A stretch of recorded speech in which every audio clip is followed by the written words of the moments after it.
Il est 22 h hier soir quand 4 assaillants ouvrent le feu en gare de Nîmes Centre. Le bilan fera état de 14 morts, dont un policier et 65 blessés. En tout début de soirée, ici on maquille, on abîme les corps d'une centaine de volontaires. Là je suis en train de faire une plaie par balle. Plaie par balle à l'avant-bras et après au niveau de l'épaule. Il faut que ça ressemble à la réalité.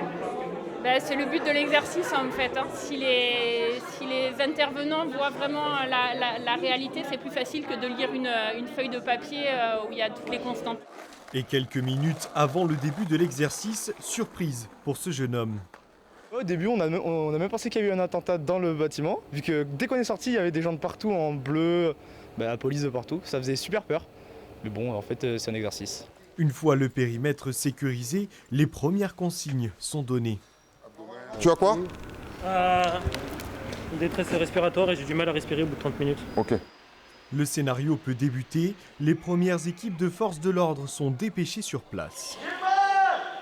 Envoyer la cavalerie, il faut envoyer du monde à fond. Voilà. SAMU, pompiers, raids, police judiciaire, tous sont en situation de crise et même la préfète du département a fait le déplacement. Tous les ans, nous devons faire un exercice pour s'entraîner à la mise en place de la doctrine qui avait été arrêtée à l'issue des attentats du Bataclan. L'objet, c'est de faire en sorte que toutes les équipes travaillent bien ensemble. Donc sur l'exercice qu'on a en cours, il y a à la fois, et vous l'avez entendu, les sujets de neutralisation des terroristes et d'une manière quasi parallèle quand on peut le faire, les évacuations de blessés.